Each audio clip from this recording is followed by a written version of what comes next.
Hello students, good morning.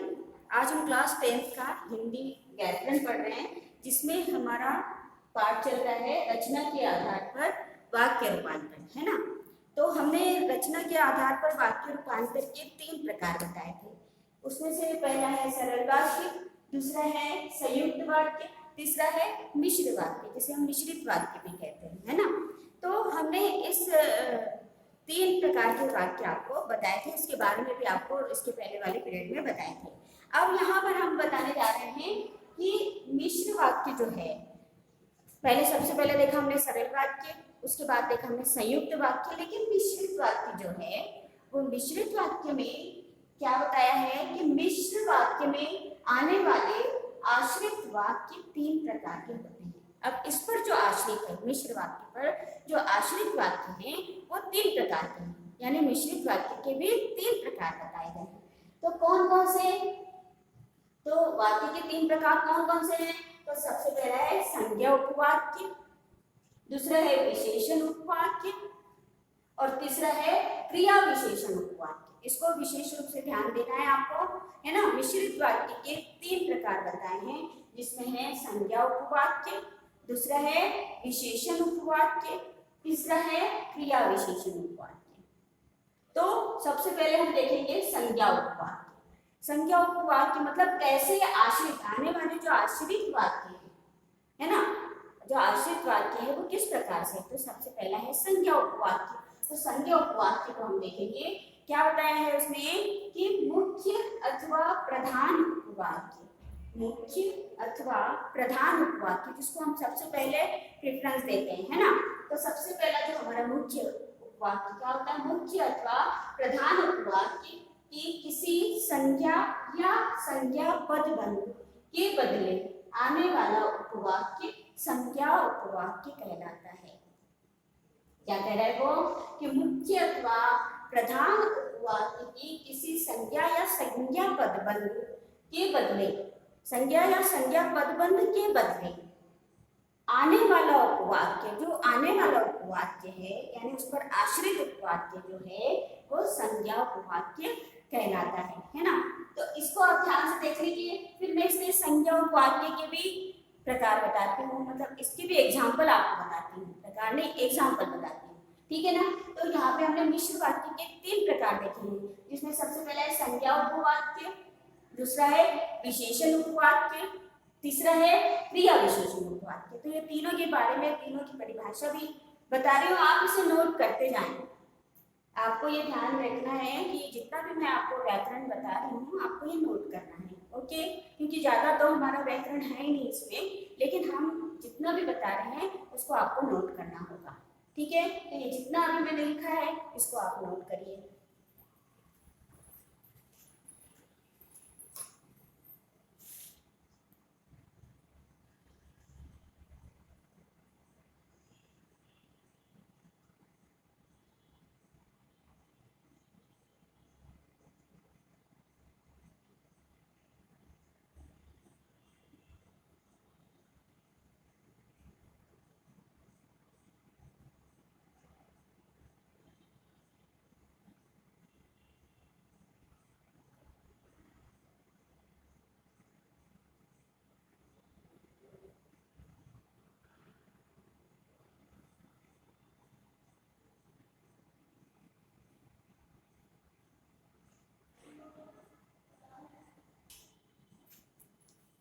हाँ, तो हमने संज्ञा उपवाक्य अभी देखा था, है ना, उसकी परिभाषा देखी थी। आप उसका एग्जाम्पल देख रहे हैं कि संज्ञा उपवाक्य में जैसे बताया है कि राकेश बोला कि मैं लखनऊ जा रहा हूँ।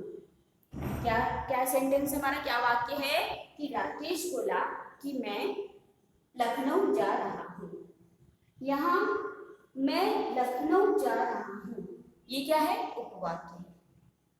क्या बताया, मैं लखनऊ जा रहा हूँ, ये क्या है, उपवाक्य है। और प्रधान वाक्य राकेश बोला, प्रधान वाक्य कौन सा है, राकेश बोला। राकेश क्या बोला, राकेश बोला कि मैं लखनऊ जा रहा हूँ। तो यहाँ मैं लखनऊ जा रहा हूँ ये उपवाक्य है और प्रधान वाक्य क्या है, राकेश बोला। तो क्रिया के कर्म के रूप में, क्रिया के कर्म के रूप में प्रयुक्त हुआ है ना। क्रिया है वो कर्म के रूप में प्रयुक्त हुई है। कहाँ जा रहा है? लखनऊ जा रहा है। कौन? क्रिया, क्रिया है जा रहा हूं, है ना। तो यहाँ पे उसने बोला क्रिया के कर्म के रूप में, उस ये क्या हुआ, मैं राकेश बोला कि मैं लखनऊ जा रहा हूँ, तो ये क्या हुआ? क्रिया के कर्म के रूप में प्रयुक्त हुआ है। अतः ये क्या है? ये पूरा सेंटेंस क्या कहलाएगा? संज्ञा उपवाक्य, है ना। क्या कहलाएगा? संज्ञा उपवाक्य कहलाएगा। जैसे यहाँ पे एक और एग्जाम्पल बता रही हूँ कि मेरे जीवन का मूल उद्देश्य है कि मैं विद्या प्राप्त करूँ। मेरे जीवन का मूल उद्देश्य है कि मैं विद्या प्राप्त करूँ। तो अब इसमें संज्ञा के आरंभ में की जो शब्द लगता है, की, संज्ञा के आरंभ में जो की शब्द लगता है वो क्या लगता है? योजक चिन्ह लगता है वहां पे। वो क्या होता है? उसे क्या कहते हैं?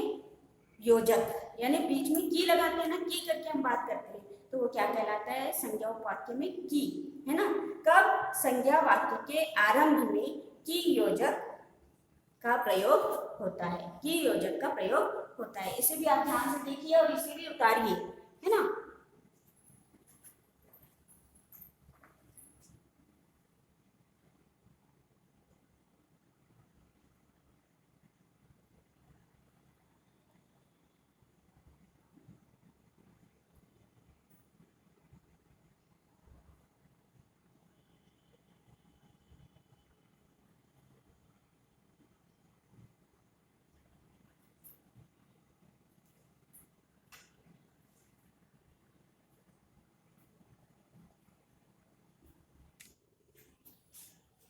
उसके बाद वाला हम देख रहे हैं, पहला देखा संज्ञा उपवाक्य, है ना।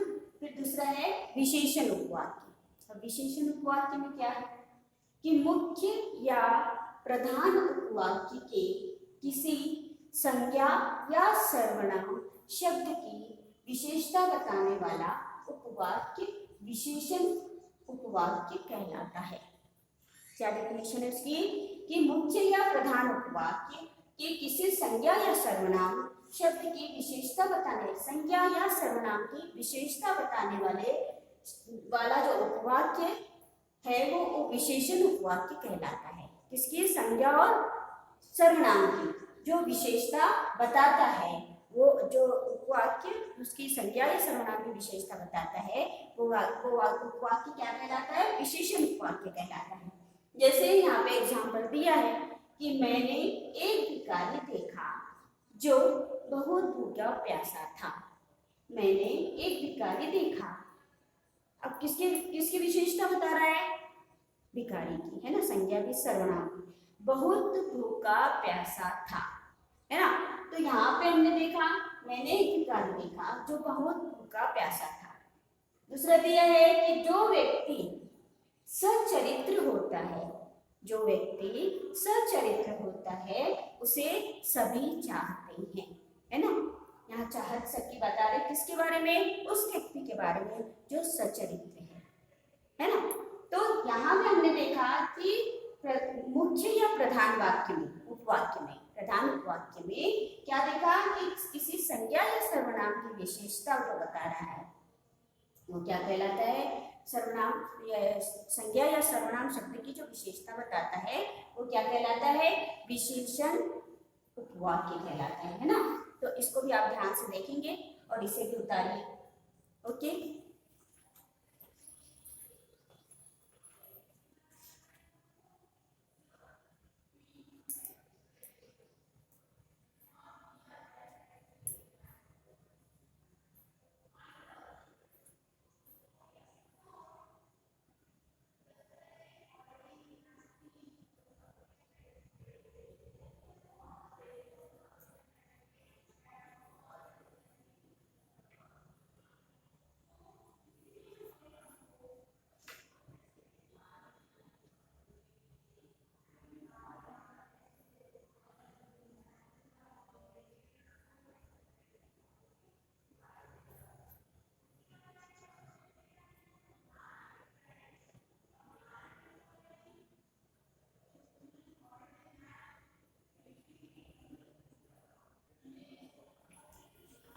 अब हम तीसरा देख रहे हैं। तीसरा है उसमें क्रिया विशेषण उपवाक्य।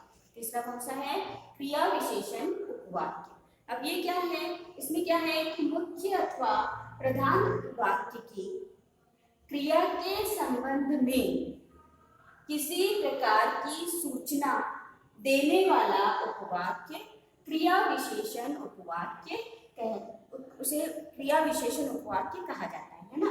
जैसे क्या बोला है इसमें? मुख्य अथवा प्रधान उपवाक्य की। जो मुख्य वाक्य है या प्रधान उपवाक्य है, तो क्या बता रहा है? वाक्य की क्रिया के संबंध में, जो क्रिया हो रही है उसमें, उसके संबंध में किसी प्रकार की सूचना देने वाला उपवाक्य, किसी प्रकार की सूचना देने वाला उपवाक्य क्रिया विशेषण उपवाक्य कहा जाता है या कहलाता है ना। उसके क्या बताया? क्रिया विशेषण उपवाक्य के 5 प्रकार हैं। अब 5 प्रकार कौन से वो भी देखना है, उसकी भी डेफिनेशन है ना, तो वो भी हम बता रहे हैं आपको। इसमें 5 प्रकार दिए गए हैं किसके? क्रिया विशेषण उपवाक्य के। क्रिया विशेषण उपवाक्य के 5 प्रकार हैं। हमने 3 प्रकार मुख्य प्रकार देखे है ना, जिसमें संज्ञा उपवाक्य देखा, दूसरा विशेषण उपवाक्य देखा, तीसरा क्रिया विशेषण उपवाक्य देखा। लेकिन क्रिया विशेषण उपवाक्य में भी 5 प्रकार हैं। अब वो 5 प्रकार कौन से हैं वो हम आगे देखते हैं। ठीक है, इतना भी, इसको भी, ये भी डेफिनेशन आप उतारते चलिए, अपनी कॉपी में आपकी होना चाहिए। ठीक है, और चेकिंग के लिए हम लेंगे ही, फिर उसे हम चेक करेंगे। ओके,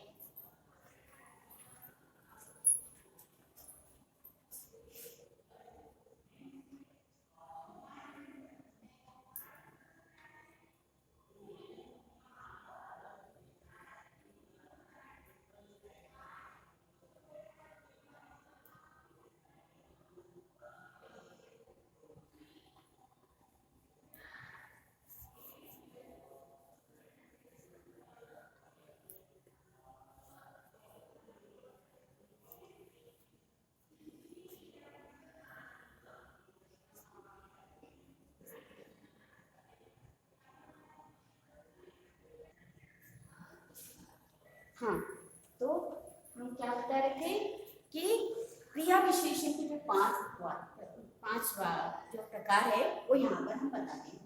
पहला है कालवाची उपवाक्य। काल मतलब समय, कालवाची उपवाक्य।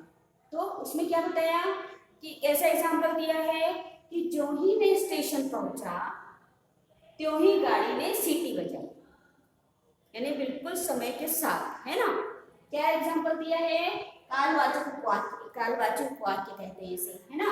जो ही मैं स्टेशन पहुंचा त्यों ही गाड़ी ने सीटी बजाई। दूसरा है स्थानवाची उपवाक्य। ये क्रिया विशेषण के 5 प्रकार है, जिसमें से पहला है कालवाची उपवाक्य, दूसरा है स्थानवाची उपवाक्य। तो उसमें क्या एग्जाम्पल दिया कि जहां तुम पढ़ते थे वहीं मैं भी पढ़ता था, है ना। जहां तुम पढ़ते थे वहीं मैं पढ़ता था, मतलब स्थान बताया, है ना। जहां तुम पढ़ते थे वहीं मैं भी पढ़ता था। कहने का मतलब आप वहां पे स्थान को बताया गया। फिर है रीतिवाचक उपवाक्य। रीतिवाचक उपवाक्य में क्या बताया कि मैंने वैसे ही किया जैसे आपने बताया था। मैंने वैसे ही किया जैसे आपने बताया था। आपने जैसे रीति, जैसे आपने नियम बताया, मैंने उसी के अनुसार काम किया, है ना। तो ये क्या कहलाया? रीतिवाचक उपवाक्य। फिर चौथा है परिमाणवाची उपवाक्य। परिणामवाची नहीं है, ये परिणामवाची उपवाक्य है ना। परिणामवाची उपवाक्य, उसमें क्या बताया कि तुम जितना पढ़ोगे उतना ही तुम्हारा लाभ होगा। भाई परिणाम तुम्ही को मिलेगा ना, तुम जैसा काम करोगे वैसा तुमको उसका फल मिलेगा। तो ये बताया कि तुम जितना पढ़ोगे उतना ही तुम्हारा लाभ होगा, फायदा तुम्हारा ही है जितना तुम पढ़ोगे। इसको क्या बताया? परिणाम बताया। फिर परिमाण, यहाँ पे परिमाण को क्या बताया? यानी जो उपवाक्य बताया वो कार्यकारिणी के रूप में कि वह जाएगा जरूर क्योंकि उसका साक्षात्कार है। वह वह जाएगा जरूर क्योंकि उसका साक्षात्कार है ना। तो ये क्या बताया, परिमाण। भाई परिमाण है ना कि क्या है कि वो जाएगा जरूर क्योंकि उसका साक्षात्कार है, इंटरव्यू जिसे कहते हैं, है ना। तो वो जाएगा जरूर। तो ये 5 हो गए क्रिया विशेषण के 5 वाक्य जो है, 5 प्रकार जो है वो यहाँ पे बताए गए हैं। ओके, तो इसे भी आप ध्यान से लिखिए, कॉपी में इसे नोट डाउन करते जाइए। ओके, नोट करिए इसे।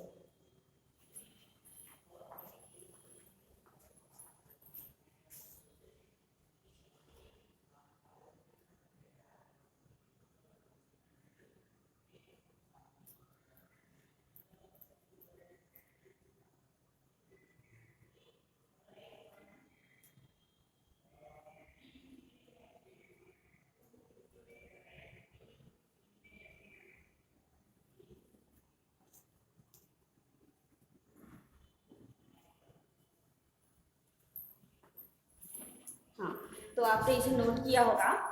तो हमने अभी ये कौन सा पाठ पढ़ा, रचना के आधार पर, है ना। रचना के आधार पर वाक्य रूपांतरण, जिसमें हमने 3 प्रकार देखे, सरल वाक्य, संयुक्त वाक्य और मिश्र वाक्य, है ना। इसमें सबसे पहले हमने देखा सरल वाक्य, दूसरा संयुक्त वाक्य देखा, तीसरा मिश्र वाक्य देखा। उसके भी हमने प्रकार देखे, उसके भी फिर मिश्रित वाक्य के भी हमने आपको उपवाक्य बताए, जिसमें संज्ञा उपवाक्य था, विशेषण उपवाक्य था और क्रिया विशेषण उपवाक्य था। ठीक है, ये 3 प्रकार उसमें थे मिश्र वाक्य में। फिर हम आते हैं कि उसका जो क्रिया विशेषण उपवाक्य है उसके भी 5 प्रकार बताए, जो मैंने अभी आपको यहाँ पर बताए हैं, है ना। तो आप इसे ध्यान से देखेंगे। अब इसके बाद हम आपको होमवर्क जो भी इसके यही लेसन से हम और भी जो हमारा हो चुका है शब्द वाला, शब्द जो पाठ हुआ है उसका भी हम आपको होमवर्क देंगे, और ये भी। तो आप ये ध्यान से इसको नोट कर लिया होगा आपने। Okay, thank you.